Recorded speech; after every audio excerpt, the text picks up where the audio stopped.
Hai, apa kabar semuanya? Semoga kabar Anda baik-baik saja. Terima kasih karena sudah memberikan support dan juga kesetiaan Anda untuk membangun channel Codot Film. Yuk kita lanjutkan alur ceritanya, sambil siapin kopi dan cemilan, setting suara volume full. Gasken. Di mana ini? Xiao Yan juga terkejut dengan pemandangan yang tiba-tiba ini. Dia baru saja akan berbaring untuk beristirahat, tetapi tanpa diduga, dia datang ke tempat yang gelap ini setelah tuannya, Raja Naga Emas, berteriak kaget. Melihat sekeliling, di ruang yang gelap gulita, dia sepertinya berbaring di ranjang batu. Tapi sudah terlambat untuk terkejut. Kekuatan jiwa yang besar tercakup ke segala arah. Hal pertama yang harus diketahui adalah di mana itu. Tuan, ini? Xiao Yan juga bertanya dalam hatinya. Ini sepertinya dunia bawah tanah, dan hantu juga sangat bermartabat. Singkatnya, hati-hati. Suara tuannya, Raja Naga Emas, juga terdengar. Dalam persepsi Xiao Yan, tempat ini tampaknya merupakan dunia bawah tanah yang besar dengan lorong-lorong rumit yang membentang ke segala arah. Saya tidak tahu mengapa orang-orang di atas menangkap begitu banyak orang. Orang-orang di atas mengatakan bahwa kumpulan orang sebelumnya masih belum cukup, dan mereka harus menangkap lebih banyak lagi. Tapi kali ini, saya telah mengambil begitu banyak orang, jadi saya tidak takut menarik perhatian pejabat senior Xuan Santian. Tapi 11ZC. Tapi ini bukan hal yang perlu kita khawatirkan. Kali ini aku menemukan seseorang yang tinggal di kamar Tianzi. Orang yang bisa tinggal di kamar Tianzi adalah... Sebuah suara ilusi juga terdengar oleh Xiao Yan. Mendengar itu, Xiao Yan juga berpikir cepat. Dunia yang tidak dikenal masih tak terbendung, dan lebih baik menunggu kesempatan untuk bergerak. Xiao Yan juga menutup matanya ketika dia punya rencana. Hei, mengapa kekuatan puncak Kaisar Do Bintang 3 juga tinggal di kamar Tianzi? Orang-orang yang ditangkap sebelum tinggal di kamar Tianzi setidaknya adalah kekuatan Kaisar Do Bintang 4. Apakah ini manusia salah? Sebuah bayangan juga berjalan ke tempat tidur batu dan merasakan Xiao Yan. Lebih tepat untuk mengatakan bahwa itu berjalan, daripada mengambang, karena bayangan itu melayang di udara dan tidak memiliki kaki sama sekali. Tepat ketika bayangan hitam merasakan Xiao Yan juga merasa bahwa aura bayangan gelap itu suram dan aneh. Aura bayangan di depannya tampaknya sangat mirip dengan tuannya sendiri, Raja Naga Emas yang dalam keadaan jiwa. Itu sebenarnya hantu. Suara Raja Naga Emas juga terdengar serius di benak Xiao Yan. Hantu? Xiao Yan juga mengerutkan kening. Ya, hantu. Itu makhluk di dunia hantu. Aura makhluk di dunia hantu dikenal seram dan menakutkan, dan itu cukup merepotkan begitu aura hantu masuk ke dalam tubuh. Pokoknya, hati-hati. Raja Naga Emas juga berkata dengan sungguh-sungguh. Ya. Xiao Yan juga setuju, dan kemudian dia sangat terkejut, tetapi dia tidak memiliki terlalu banyak jarum, dan berbaring dengan tenang di ranjang batu. Bawa manusia ini ke sana. Setelah bayangan hitam selesai berbicara, beberapa sosok muncul seperti mayat hidup. Mereka memiliki tubuh yang sama dengan manusia yang berjalan di darat, tetapi anehnya, mata mereka terhalang. Tik-tok. Suara tetesan air yang rendah juga sangat kentara di lorong yang remang-remang ini. Setelah beberapa saat, Xiao yang dibawa ke ruang batu yang terang. Ada kolam dingin di ruang batu, dan ada banyak manusia yang mirip dengannya.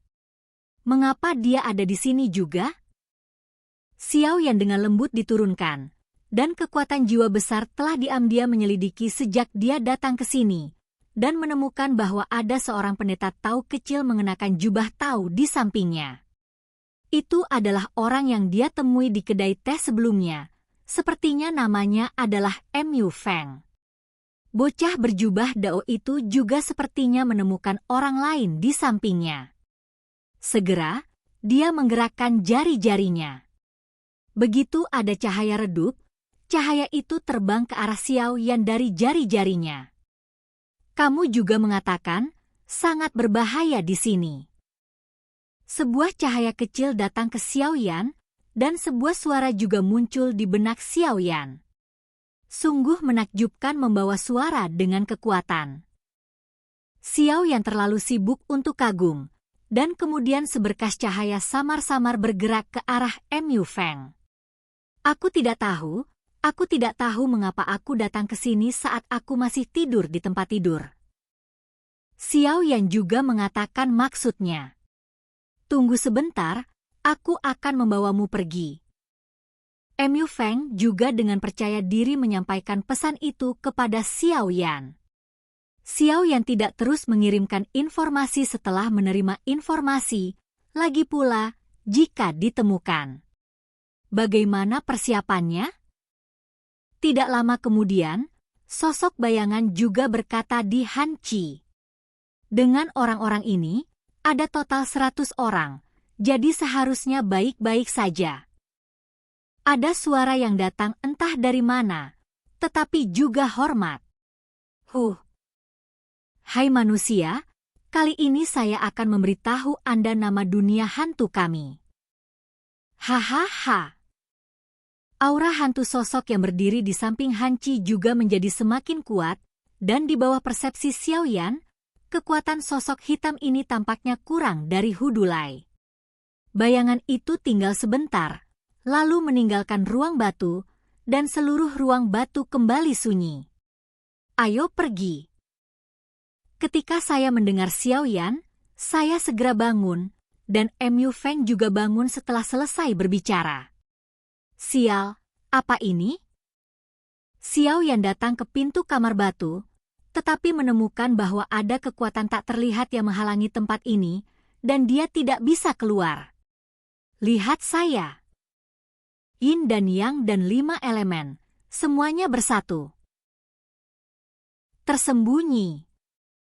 Mu Feng melantunkan beberapa mantra aneh, dan setelah Mu Feng selesai melantunkan, Xiao Yan dan tubuhnya juga menjadi ilusi. Jangan khawatir, ini hanya sementara. Mu Feng juga melihat bahwa ekspresi Xiao Yan salah dan berkata. Ketika Xiao Yan mendengar kata-kata itu, dia juga memiliki pemahaman baru tentang Mu Feng. Metode yang begitu kuat jelas sering berurusan dengan hantu ini.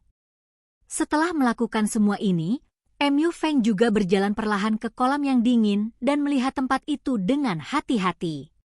Di ruang batu, kecuali beberapa rekan yang koma, ada juga kolam dingin ini.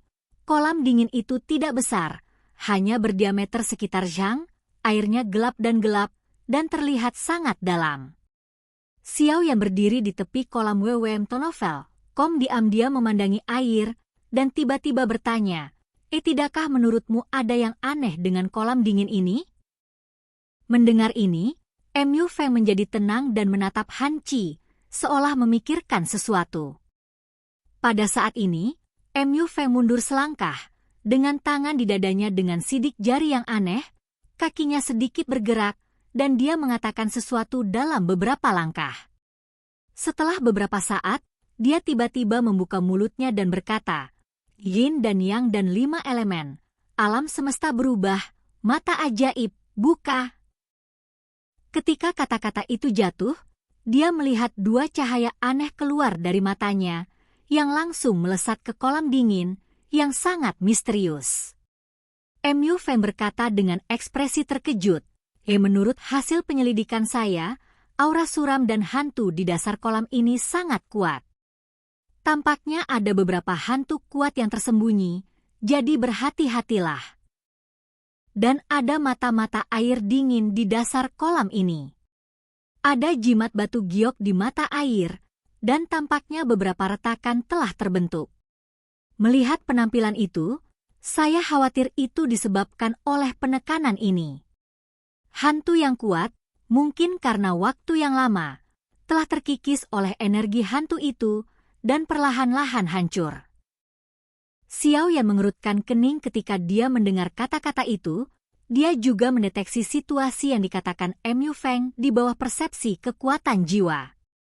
Tetapi yang lebih penting, dia juga menemukan bahwa ada segel di mata-mata air in di dasar kolam, dan hantu suram di dalamnya tumbuh dengan cepat, dan kecepatannya mencengangkan. Sepertinya dia mencoba menyerang untuk menyerang segel ini. Di sebelah mata Yin Kuan, ada alur yang tidak teratur. Sepertinya seharusnya ada sesuatu di sana sebelumnya, tetapi sayangnya tidak ada lagi. Oke guys, jangan lupa like, comment, share, and subscribe di channel Codot Film. See you next video, peace out and bye-bye.